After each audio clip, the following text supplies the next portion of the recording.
In this episode of Twin Flame Confessions, we're going to hear from a twin flame couple that has been married for 17 years and talk about their twin flame bubble love initially and then how that changed 14 years into their marriage when they awakened to becoming twin flames.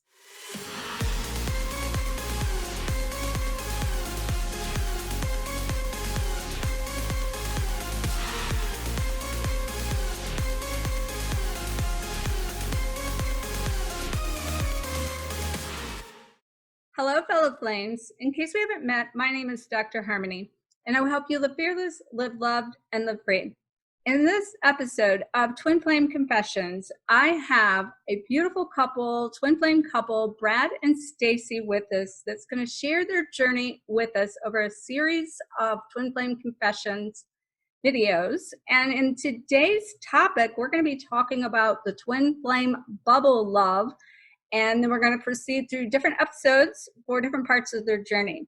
So welcome, Brad and Stacey. Thank you so much for coming forth and sharing your journey with my audience. Hello, Dr. Harmony. Hello. Thank you for having us. Thank you. So as I said, today we're going to talk about that infamous bubble love connection and how that energetically creates sometimes the obsession and it awakens you and it can accelerate your journey, and it's very magnetic and it's that intoxication. So I would like to hear from you guys about your initial connection and what that bubble love experience was like for both of you. Let's start with you first.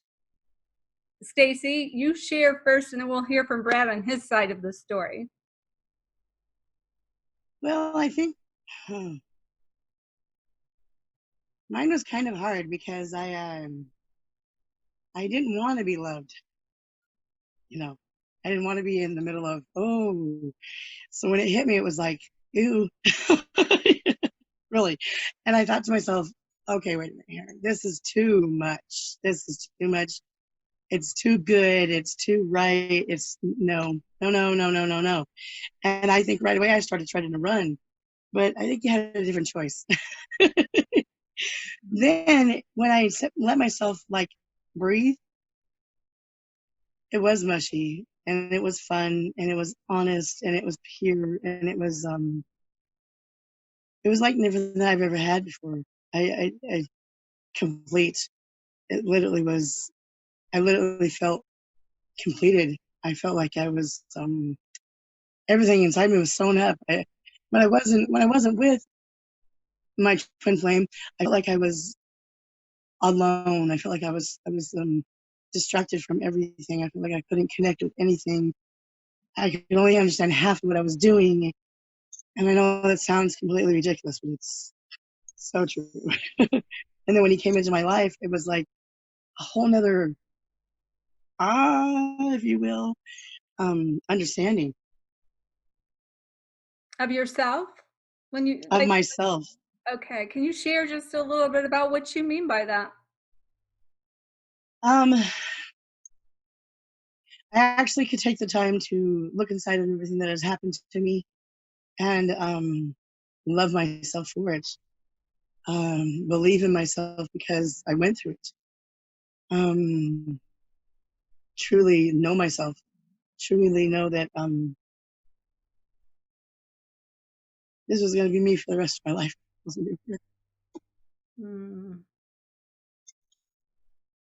Very beautiful. I can feel how touching that is. Quite the journey. As we're going to even share more deeper parts of this journey as we go through this series. But let's hear from you, Brad, about how this magnetic connection whisked you off your feet. Well, I know it sounds kind of cliche and stuff, but we talked on the phone for the first time is when we met. And when they say that you had me from hello, it was true. Because as soon as I heard her voice on the phone, it just was like a feeling that washed over me, like I finally found the one. It's just it's hard to really explain that feeling. It's just I just knew that this was the woman that was going to be my forever. Because as soon as I got off the phone with her after I talked to her, I said to myself that this is the one. And I'm going to make this woman love me. Because I just knew it. It feels like tingly all over, like the butterflies in the stomach, you know. And it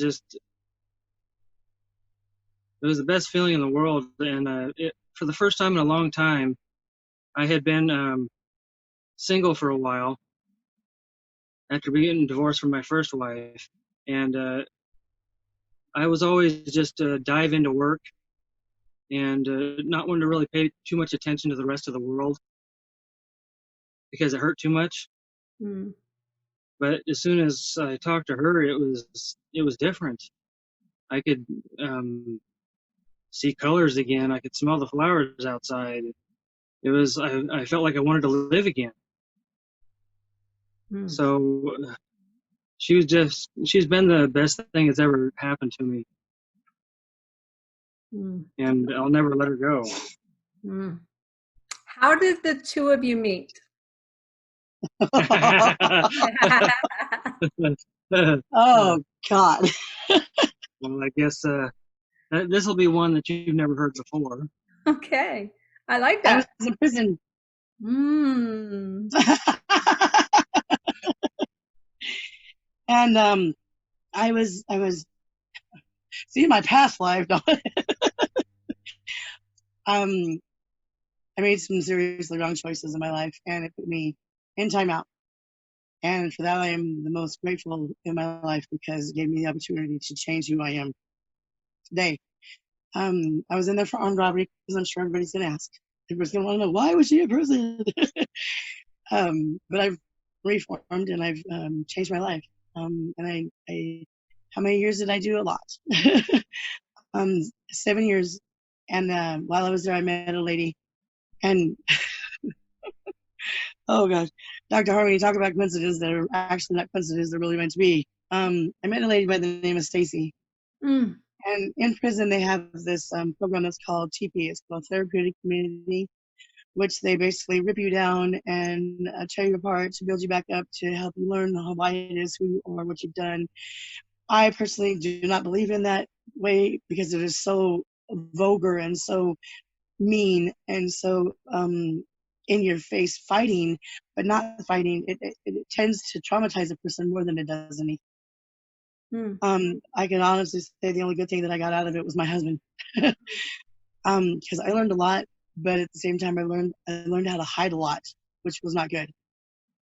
So yeah, I wasn't getting any letters in, fan mail or anything like that, and didn't do the jailhouse writing thing.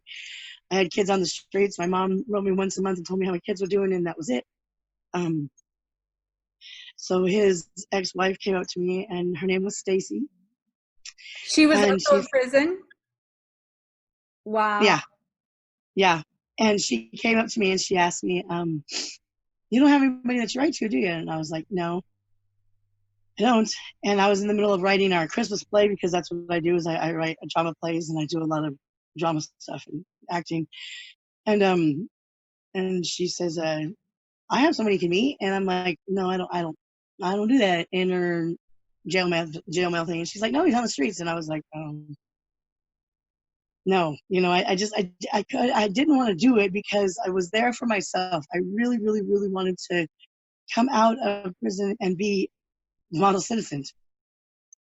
And so, she's like, come on, and basically talked me into it.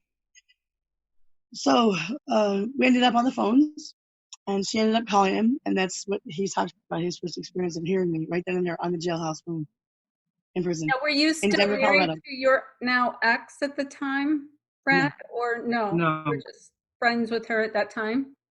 Wow, how beautiful that she connected the two of you. It's not the first time I've heard of an ex connecting the twin flames.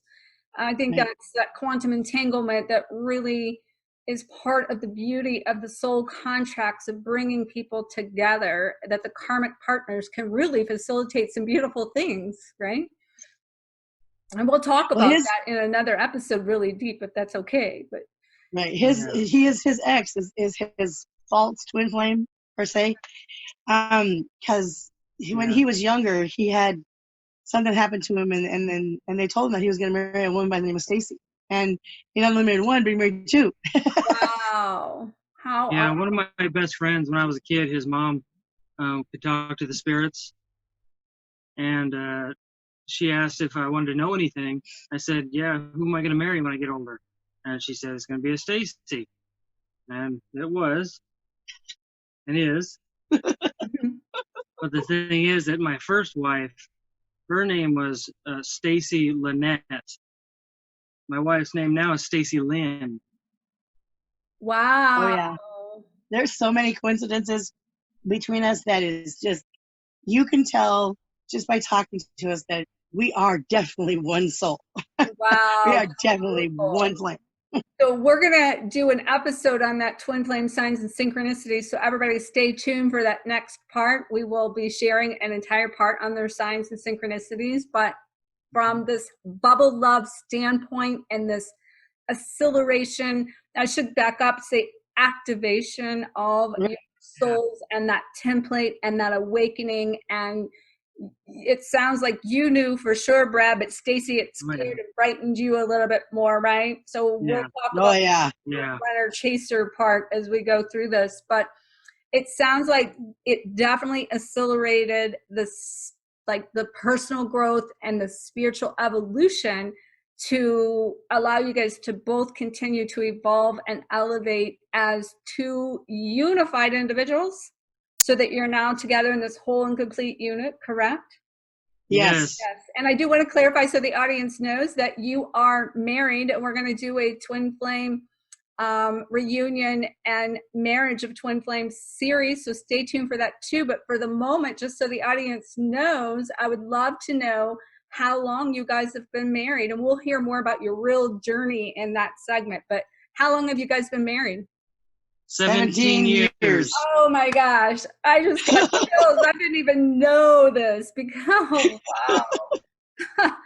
And in that, you've had, just so everybody else also knows, you guys have had your dark nights, your journey. It's not been an easy one together either, has it? No. Oh my God. I tell you, I think it's been worse than probably being a single twin flame and doing it. I get the chills. I just went through a dark night last night. I went through an episode just last night. You would not believe. For 3 days now, I've been having so much pain in my body, because you know how the Kundalini runs through your body and starts ripping, excuse my French, shit apart and putting stuff back together. And it just, oh my God, I was in so much pain. I couldn't believe it. Well, when it hit my head and it finally busted through what it got to get through, I just laid on the bed and cried. For 7 hours straight, I cried. Believe me, God have mercy. It feels double of what you've got to do. For me, it feels double the work, but triple the pleasure. Yeah. By doing it together, basically? Yeah. Yeah. Because I feel it, and then he feels it, and then we feel it together. Yeah. Yeah. Wow. When we talk about your reunion, let's go deeper into that, because I want our audience to hear more about that, so we can see a really insider's view. As far as the intoxication of this, do you guys feel complete, or anything that you would like to share with the audience in regards to that bubble lover? What kind of advice would you give them from their process of awakening and accelerating and activating that creates, like, actually this is coming through, I hear this a lot about the OCD obsession once you've made that connection. And obviously you were in prison, Stacey, so once you guys really had that bubble love connection, you were already in physical separation, couldn't be together at that time. So how did you manage that? That's kind of coming through right now. How did you both manage that? Let's hear about that. Well, go ahead. For the whole first year that we even knew each other and talked to each other, all we could do was right back and forth in letters. Phone calls. And even then, the powers that be tried to rip us apart. So in prison, when you get your letter, it'll have your name, his name, and then it'll write on there how much they send you, if they send you pictures, if there's a card. So if it gets lost to you, they know what's been stolen out of it. You see? Mm-hmm. And so everybody can see that you got $10, you got $50, you got a phone card, whatever. So she could see that he had sent me pictures and money and a phone card. And so she went back to her room upset, and because her main goal was to get to see her kids. Mind you, he never took his kids away from her at all. She put herself in prison, so therefore she took herself away from her children. Okay? Brad would even bring them to see her if she wanted. She chose not to see him. Okay? So when he came to start seeing me and start this kind of thing started rolling faster and faster, she started getting angry and angry because it didn't go the opposite way that she wanted. Because the first thing that came out of my mouth was, what are you going to do if your children start calling me mom? Because I was serious. I was playing for keeps. This was my life. I wanted the real me to stand up. I wanted the real life. I was done playing. And she, it'll be fine. It'll be fine. And I'm telling you, 17 years later to this day, she still hates me and does not talk to me. Wow. And is still angry because her kids call me mom. And on numerous occasions, her children had to stand up to her and finally tell her to stop talking shit about my mom. They've never, meaning you, right? Never once have they ever. Never once have I ever said anything bad about her. I won't do that. I'm not that type of a woman nor that person. Never once have we fought about her in front of the children. Nope. We just don't. We've always encouraged them to please go see your mom. Please call your mom. Please hang out with your mom. Please see your mom. They have made their own choice in what it is that they're wanting in their life.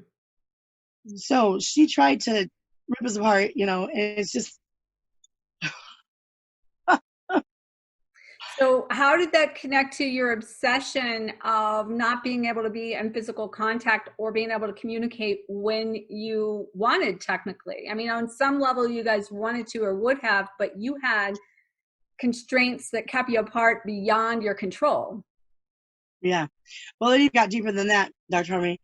I went, when you're in prison, you don't get to just get out, or you'll have it's called a mandatory release date, which they release you, or they PO you, or they put you in a halfway house. Okay.